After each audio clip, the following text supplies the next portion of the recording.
Alright guys, it's Thursday and we're back on the Duramax again, and we're going to be working on the wheel arch inner fender wells.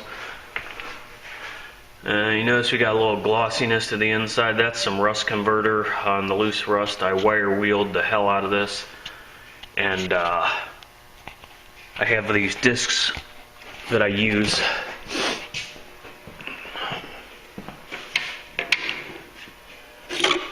Got this right here. It's a nylon type, and this is, I think, I don't think it's stamped on here, but I want to say this is like 120 grit.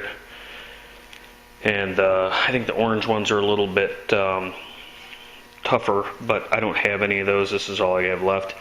And these work good for bed liners and stuff like that because they've got abrasive material impregnated in them.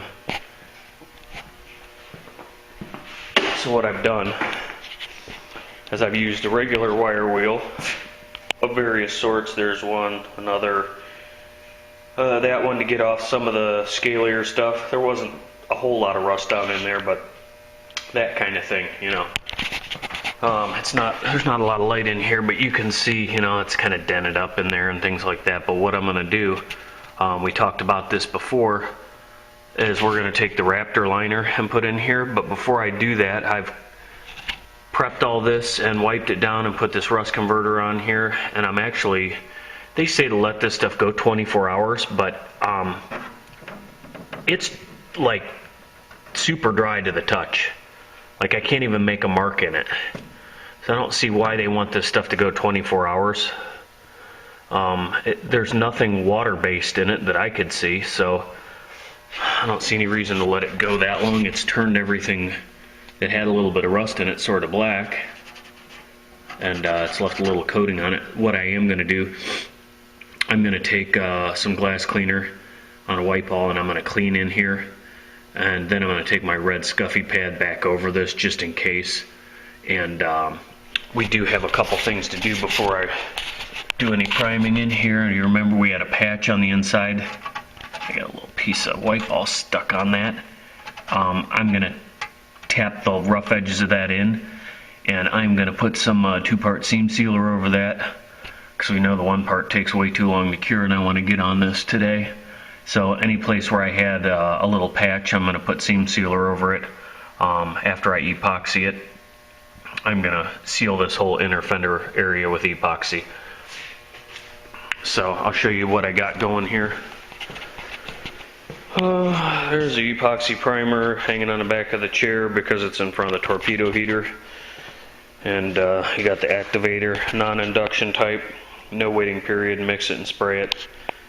It's probably not as great a stuff as the induction type, but it's what I got. So, and then we have, I actually have 3 of those things, are Raptor liner right there, and there's the hardener for it.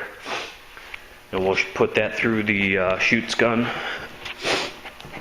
to spray that, if I can figure out where I have one. I think I have a brand new one in here, which I can always open. It used to be you'd buy these kits and you'd get a chutes gun every time you bought a kit, and I just kept reusing the kits. Yeah, this one's been used before. But there's the chutes gun right there. And there's the spray nozzle, and here's the filler tube. And that, well, allegedly is supposed to screw onto the top of one of those bottles, but it doesn't fit. I don't know why it doesn't work, but the Raptor stuff comes with their own chutes gun, which has a smaller top on it. So what we'll do, finish threading that in there. So there's the chutes gun. Let's see. I actually have somewhere over the rainbow here. I may have to clean this out. But here's another chutes gun with a container on it. And that actually fits these guns. That one I used to spray oil with, so I'll have to put some lacquer thinner in that jug if I use that one. But I usually have one that I keep specifically for spraying bed liner when it comes in these, and I don't have a gun that fits it. So we're going to spray that, and 2-part seam sealer I think is over here.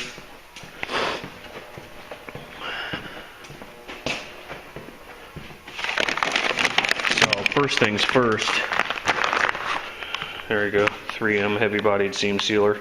Haven't even opened it yet. We use that to fill around those voids where the patches were. I have scuffed my inner fender wells in the front here, and I need to mask this off. I wanted to wait a couple of days before I put any paper over this because I didn't want it to print. It's going to get sanded to get the trash out of it anyway, so it probably wouldn't be an issue. But what I'm going to do is I'm going to back mask.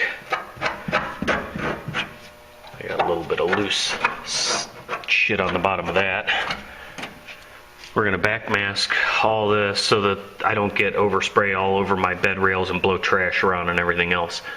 So we're going to get that masked up, and we are going to get the front fenders covered and go ahead and get some epoxy on these. The fronts have sealer over them, so I'm happy with that. I just want something to lock this down.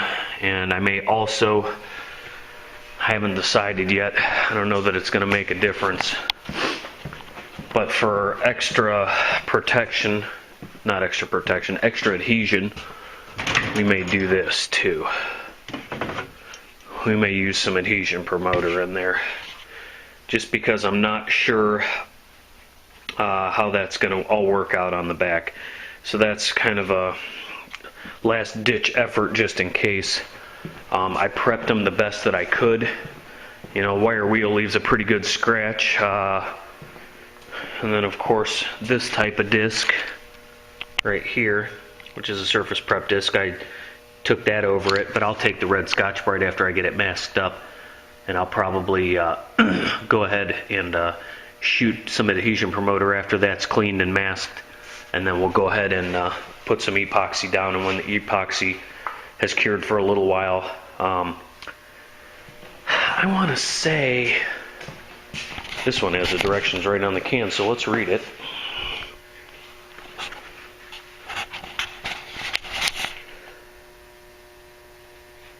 Applying single wet coats as a primer, 15-minute flash between coats, 1 to 2 coats. A light coat of filler can be applied after an hour or two after epoxy has been applied. So at the temp we got in here, probably in an hour after that epoxy goes down, we can seam seal it. The other thing I can do, which I might do, is just put some rattle can etch over those spots and seam seal them, which might be a quicker alternative because I can probably paint the seam sealer faster than I can wait for the epoxy to dry and go from there. So I'm going to shut you guys down, and we'll start it up when I got another process going. We'll see you in a bit. Alright guys, everything's all masked up. I got a light in here and a little adhesion promoter in the small gun. And you might say, well, you scuffed it, what do you need that for? Well, it's my insurance policy on this, on these back tubs, since this is original stuff. Not so worried about the front ones because I've sealed them, but I did get some, probably see the seam sealer blob there. That's been on there about half an hour. So what I'm going to do is put some adhesion promoter over top of this to hopefully make sure that that rhino liner sticks the way it's supposed to. So basically this stuff you put on like a medium wet coat, wait about 5 minutes and do another one, and then let it flash for around 10 minutes, and then it's ready to go. Sorry about the heater noise in the background, but we're going to get this going.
when it's time for some epoxy. Alright guys, I thought I hit record, but evidently I did not. I put the epoxy primer down, so I apologize for that. This needs 45 minutes to be able to top coat it according to the tech sheet. Of course these fender tubs aren't beautiful, but it's a pickup box, so we got in there the best that I could. Getting the back of that lip there is nearly impossible, but did what I could. One thing I'm going to do is take an acid brush and probably brush some down in the lip there real quick. The front ones weren't that bad. Front ones are pretty easy to coat. So you can see that, yeah, we got some epoxy in there. The only reason I epoxied the front, even though they were sealed, there was some paint overspray in there that I scuffed, and I don't trust 1K products underneath this bed liner, and I'll tell you why. Especially newly sprayed products, because I had it bite me. And if you go back in my videos, you'll see what I'm talking about.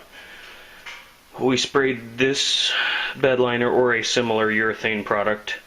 It might have been the Autobahn brand, but they're all fairly similar.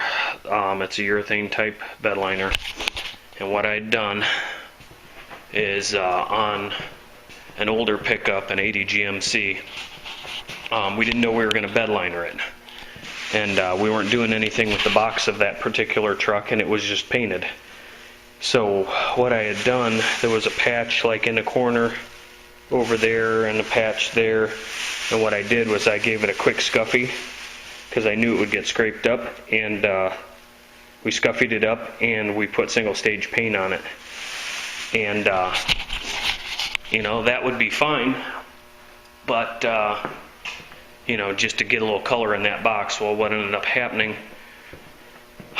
even though that single stage paint is catalyzed, that urethane bed liner bit into it later on, because he had me put a bed liner in it, which was fine, but I didn't think twice about sealing it off, and it actually caused the urethane paint to debond from where I had sprayed it, because it wasn't prepped super well. It was just kind of a get a little color in there, and that's that sort of situation. So between that and the urethane bed liner problem, what I ended up doing was stripping that one out back, you know, the 2 feet that I sprayed paint into it, and stripping it down to bare metal, because the bed liner had delaminated and pulled the paint with it. Stripped it out, etch primed it and epoxied it, and then put the new bed liner down, and it's been fine since. So that's why I put the epoxy in the front, because I didn't trust that little bit of overspray in there. That even though I scuffed it, I don't trust it. I should have masked it off, but I didn't. So it was no big deal. We just put some epoxy down, good barrier coat there. So we got to let this go 45 minutes to an hour, and it's about just over 80 degrees in here, or right at 80, I think. Humidity dropped through the floor. It's only at like 40%, and we're at about 81 degrees in here. So I'm going to let that do its thing, and then we'll get this mixed up and start shooting the bed liner inside those fender tubs. I'll go sit in my truck and watch some YouTube videos on my phone. Basically with this stuff right here, they're like 2/3 fold, and you fill the hardener up to this little line in the bottle, and you shake the hell out of it. And I'm actually going to pour it into my chutes container here, which I've thoroughly cleaned. Even though it looks like shit, it's clean. There's nothing coming out of it. I used lacquer thinner, and I used some wax and grease remover in there, and even though it looks yucky, it should be just fine. I've done that before. I need to get some more of those disposables, or find a UPOL gun, because my gun won't fit these canisters. So with this stuff, you got to let it flash for like an hour between coats. That's another thing. If you pile this stuff on like every 15 minutes or every 20 minutes, from my experience, because I don't paint in a very controlled environment where it doesn't stay real warm, that it will cause it to stay wet too long, and what ends up happening is the solvents get trapped in the lower layers, and that'll soften up your coats too that are below it. So if there's a single stage paint below this and you pile 2 layers of that spray and bed liner on top of it, one after another, you know, wait 5 or 10 minutes and then hammer on another coat, which you don't want to hammer it anyway, because unless you want it super smooth, which for me, I want it to be textured to hide some of the chips and the garbage that's already in there. If you hammer it on there, it's going to trap the solvent and it's going to screw you, and then you're going to be clucked. So anyway, I'll bring you back when I'm mixing it up. Catch you in a few. Alright guys, we've had the heat going for about an hour in here, letting that epoxy flash, and we're at 110 degrees in here and 35% humidity. So to dispel any myth that those heaters like that and that raise the humidity, if they do, then my humidity gauge isn't telling the truth, because that's dropped probably 20% since I got here this morning. So we're going to get this stuff mixed up here in a minute. I'll show you everything that's flashed off. I checked about a half an hour ago and I was still a little sticky down in these corners right here, but we're good now.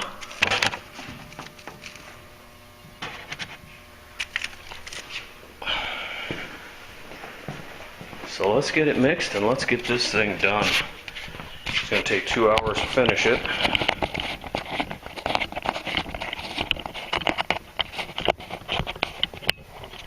Well, actually, an hour and some change, because we got to let it flash for an hour and put another coat on, and then we can walk away from it.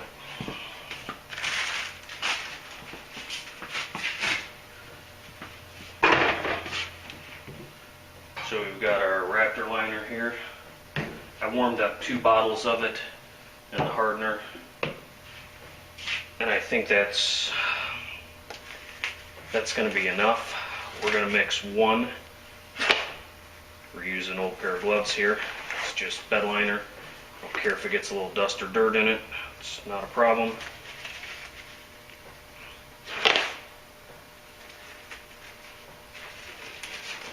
One thing I am going to do when I shoot this is wear safety glasses,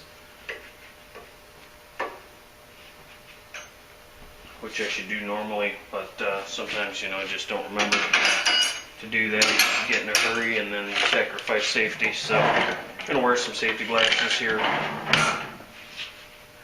The gun's all ready to go, so we'll set that off to the side.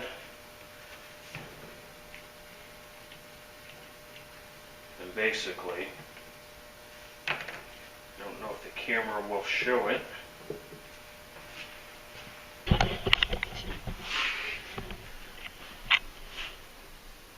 You can see the level inside there, and you basically about 2 more inches of space where you put the hardener in there, and that's the correct amount to activate this stuff.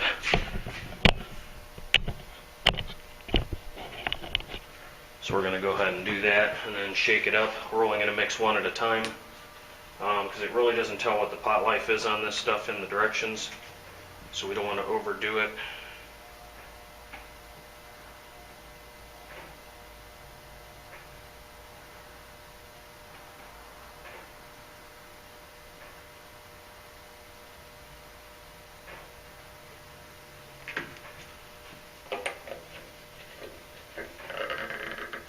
This stuff's pretty thick, and there's not a lot of extra room in these bottles once you fill them. Make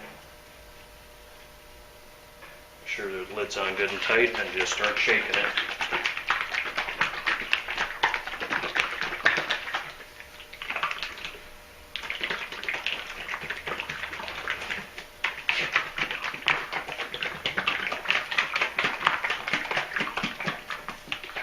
One thing I could have done is dumped it all in a mixing cup, but we'll save the mixing cups for something else.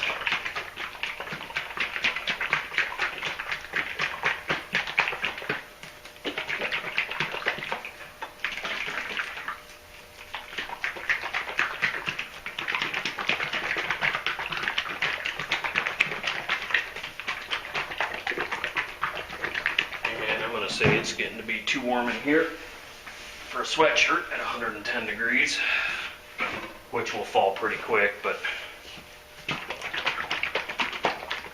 it's not really that warm here in the mixing area.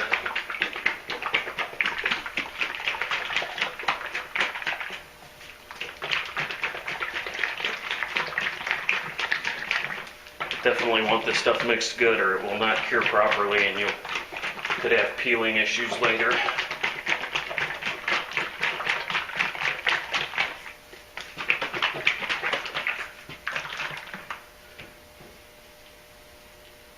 Another thing I'm going to do here, that opening's big enough to actually put a stir stick in because I don't trust to just shake it. I'm actually going to stir a little bit.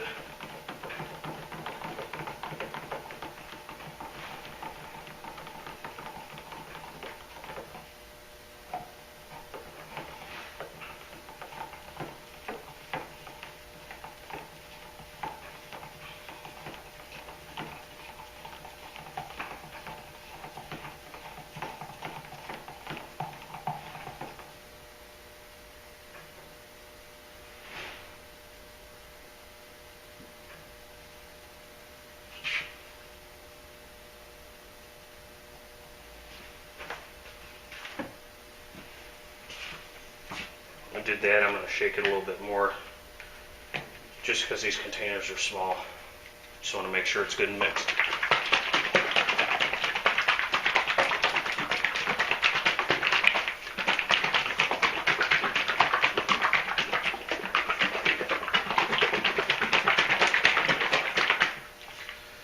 Alrighty, now since that gun does not fit these bottles, we're going to put it in the chutes container that's been cleaned.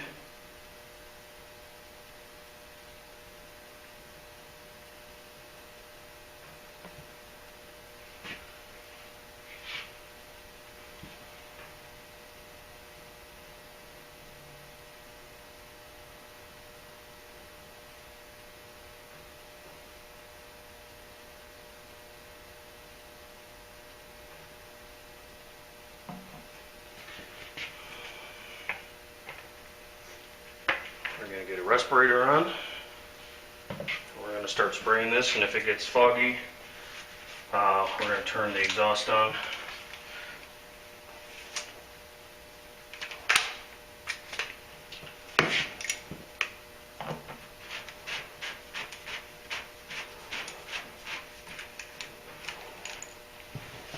One thing to keep in mind, these guns don't spray upside down very well. They do have a vent hole in them. If that vent hole gets plugged, they will not spray. So here we go.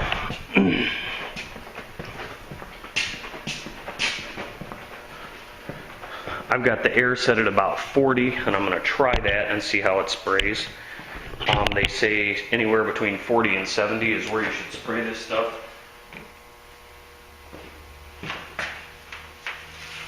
And I'm going to be moving my light around because I don't want to use my little portable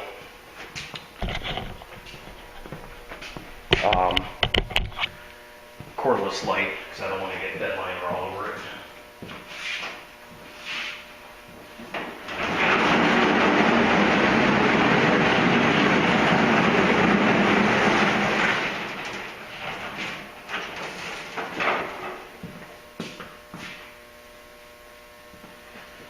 This is definitely a job I would recommend wearing old clothes or a coverall.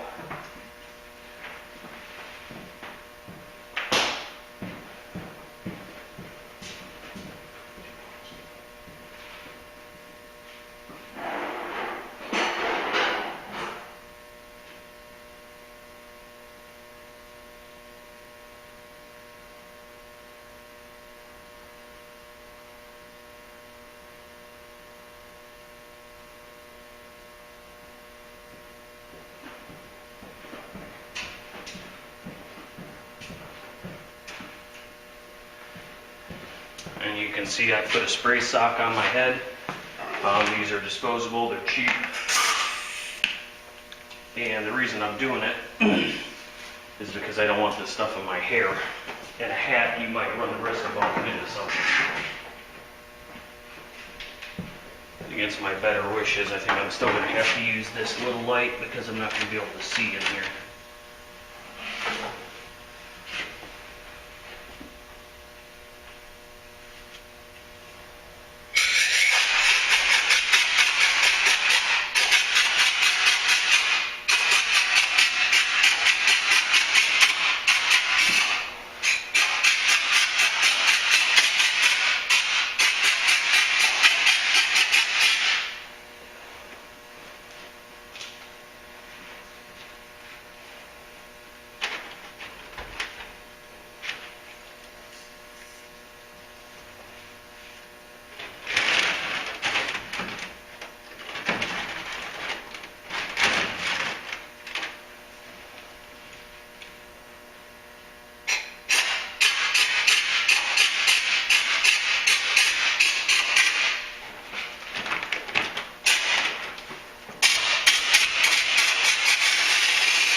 Kind of see what we've got so far. Second coat will take the lightness out of that, and that should be plenty of protection.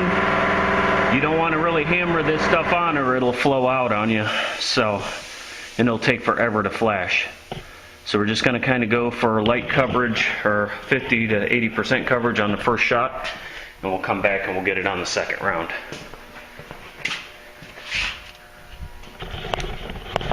Now I'll spray these two, and then I'm going to shut you guys off because you're going to basically see the process, and then I'll show you the end result, purely because it takes nothing but repetition of the same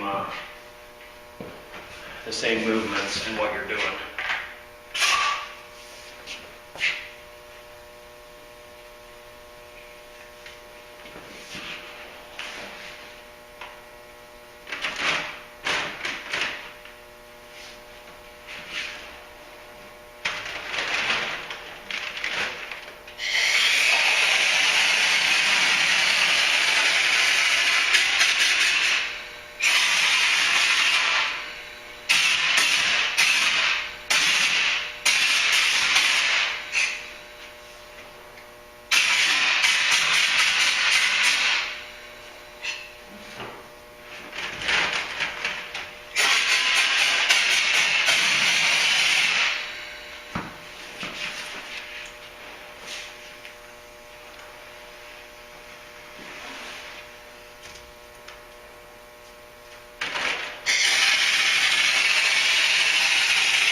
Alright, we'll go ahead and show you this, and then I'm going to shut you down, and we'll put a second coat on it in an hour, and you'll see what it all turns out to look like. But it's hard to get all the little areas on your first shot. But especially getting up in the little tight areas, I got to shoot a little bit more over there, but we're going to let this fly. So I'll cut you guys loose, and I'll show you what I got later. Now look at that, guys. A few clouds in the sky, but the sun's trying. It's about 42.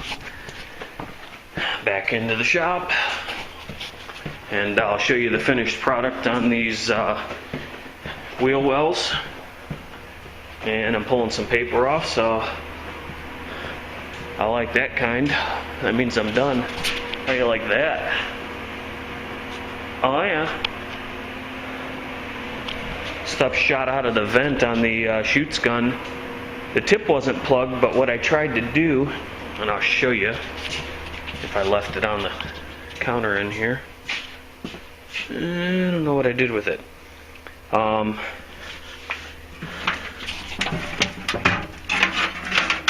tried to attach that tube, which is not blocked, to the end of the shoots gun because I was having trouble getting up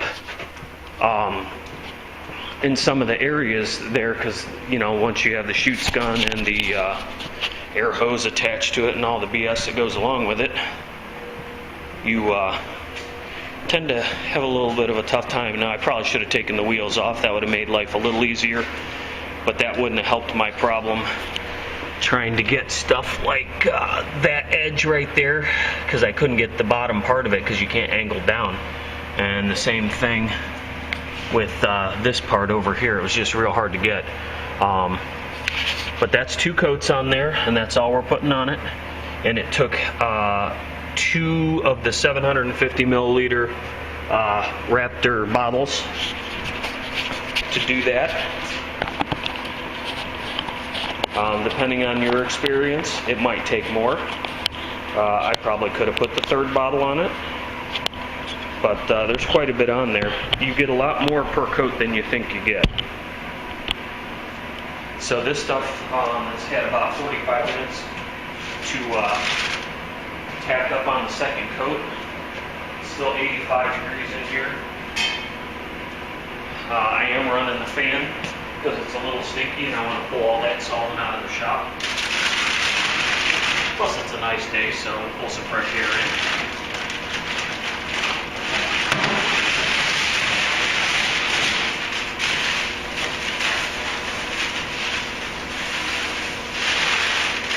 And with this bedliner stuff, if you wait till it dries and you have a lot of it oversprayed onto the paper, you'll actually have a lip there. So we're not worried about having a soft edge. What I am worried about is having my paper stick or my tape get stuck to the bedliner itself. That's not good.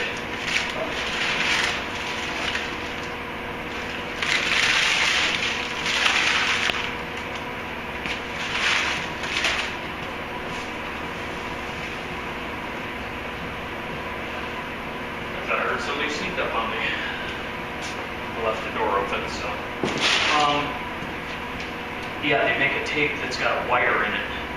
It makes it easier to pull off so that it doesn't get stuck. But I don't have that, so.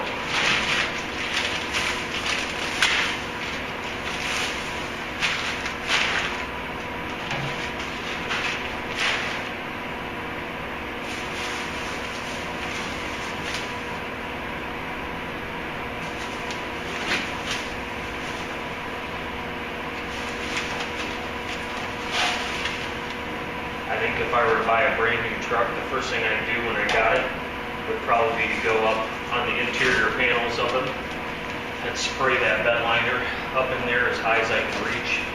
Keep rock chips and things like that and then that sort off of there.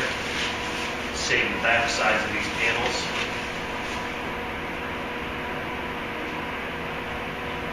One thing you can do while it's still tacky, if you got it rolled over an edge and you don't want it there, just roll your finger over it and it'll pull it off.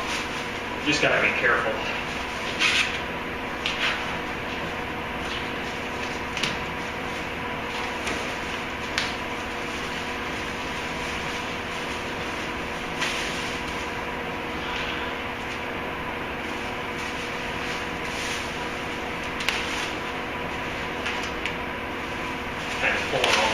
tape off here because I don't want it to accidentally brush up against the vehicle and get that bed liner on there, even though this paint has been cured for 3 weeks now, probably.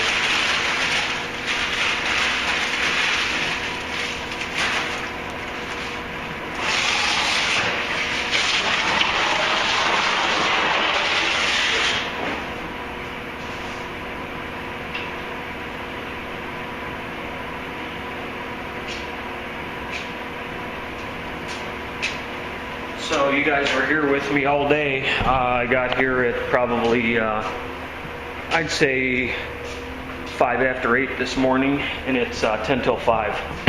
So between prepping these, putting some epoxy down, seam sealing those rust patches I had in the fender tubs up in here, you know, we have 8 hours in this.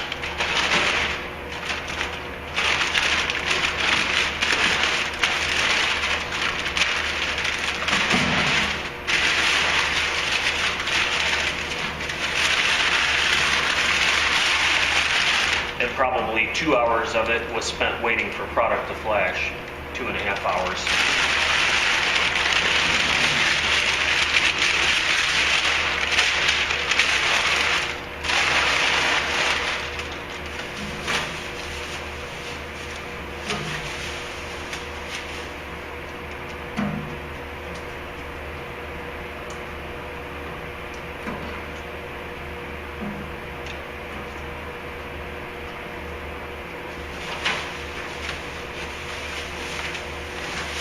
So all in all, not a real difficult job. You guys can do these kind of jobs at home real easy, for sure. Of course, I have air tools and things to make my preparation step faster. And as long as you have a little air compressor, it doesn't take much to run that chutes gun. And the beauty about spraying this stuff is, you know, you can wait a minute or so, or 10 minutes for an air compressor to catch up. If yours didn't build air fast enough.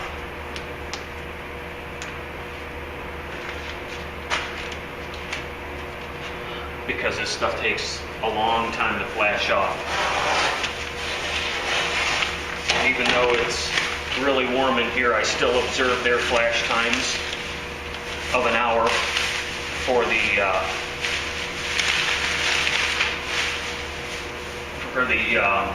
bed liner product and my epoxy. So I'll give you a close up here and we'll shut this off because this is going to be a long video.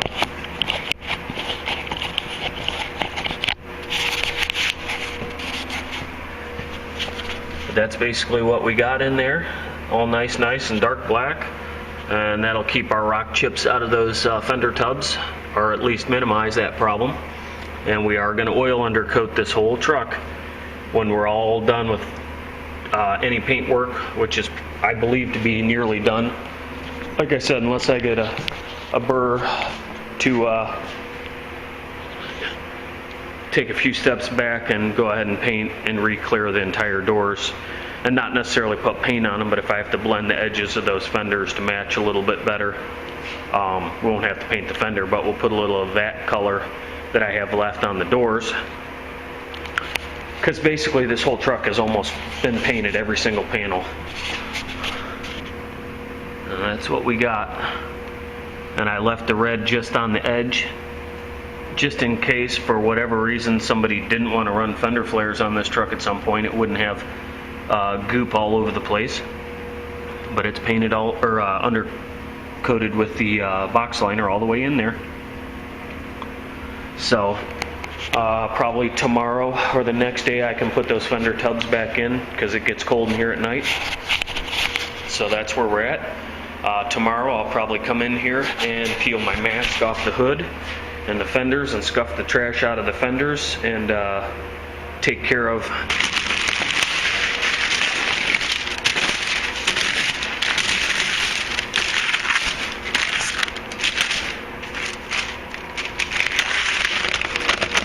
yeah, I don't know if we can find any of them.